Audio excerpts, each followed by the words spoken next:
اس دنیا کا ایک دستور ہے کہ یہاں معاف صرف خدا کرتا ہے، انسان نہیں، چاہے خود 1000 غلطیاں کی ہوں مگر دوسروں کو معاف نہیں کرتا۔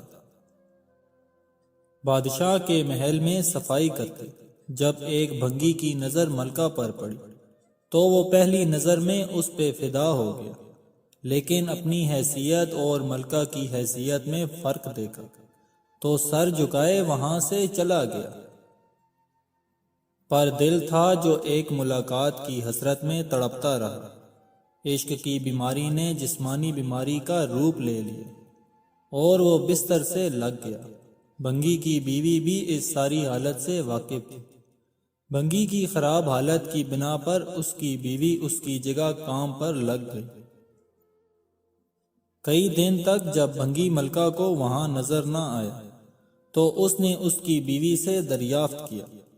بھنگی کی بیوی یہ سوچ کر گھبرا گئی کہ ملکہ کو اصل بات بتا دی تو نہ جانے کیا حال ہو ہمارا، لیکن ملکہ نے اس کی گھبراہٹ جانچ کر اسے اعتماد میں لیا اور حقیقت پوچھی۔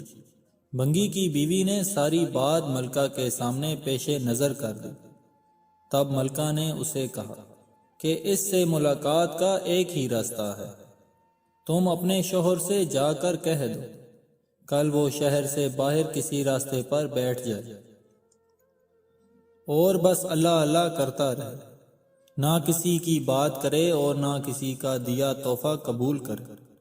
ایسا کرنے سے جب اس کے چرچے بادشاہ تک پہنچ گئے تو ملاقات کے راستے خود ہی کھل جائیں گے۔ ملکہ کا پیغام سنتے ہی بھنگی کی جان میں جان آ گئی اور وہ بھیس بدل کر ایک راستے پر جا کر بیٹھ گیا اور اللہ اللہ کا ورد شروع کر دیا۔ آنے جانے والے اس سے متاثر ہوتے اور نذرانے بھی ساتھ لاتے، لیکن وہ نہ سر اٹھا کر کسی کو دیکھتا نہ ہی کسی چیز کو ہاتھ لگاتا۔ ایسا ہی چلتا رہا اور کرتے کرتے خبر بادشاہ تک جا پہنچی اور پھر بادشاہ نے وزیر کو بھیجا کہ دریافت کرو کہ کون ہے وہ اور اس کی سچائی کس حد تک ہے۔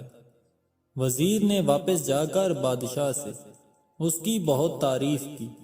بادشاہ فیض پانے کی غرض سے خود چل کر اس کے پاس گیا۔ پھر ایک وقت ایسا آیا جب ہر طرف اس کے چرچے ہونے لگے تو ملکہ نے بادشاہ سے اس نیک انسان کی زیارت کی خواہش ظاہر کی۔ بادشاہ نے اجازت دے دی۔ دوسری طرف بھنگی کو اسی اثنا میں اس بات کا احساس ہوا کہ اب تک وہ دل سے نہیں بلکہ صرف ایک دنیاوی مقصد کے لیے اللہ پاک کے نام کی تسبیح کر رہا ہے اور وہ جھوٹا ہے۔ لیکن پھر بھی اللہ تعالیٰ کی رحمت اس قدر ہے کہ لوگ اس کے سامنے جھک رہے ہیں، کیا بادشاہ اور عام آدمی سب ہی اس کو عزت دے رہے ہیں۔ یہ کرامات تو صرف زبان سے وہ پاک نام لینے کی ہیں، اگر سچے دل سے اس نام کی تسبیح کی جائے تو اور کتنی نعمتوں کا نزول مجھ پر ہوگا۔ جب ملکہ اس کے پاس پہنچی تو اس نے سر اٹھا کے بھی اس کی طرف نہ دیکھا۔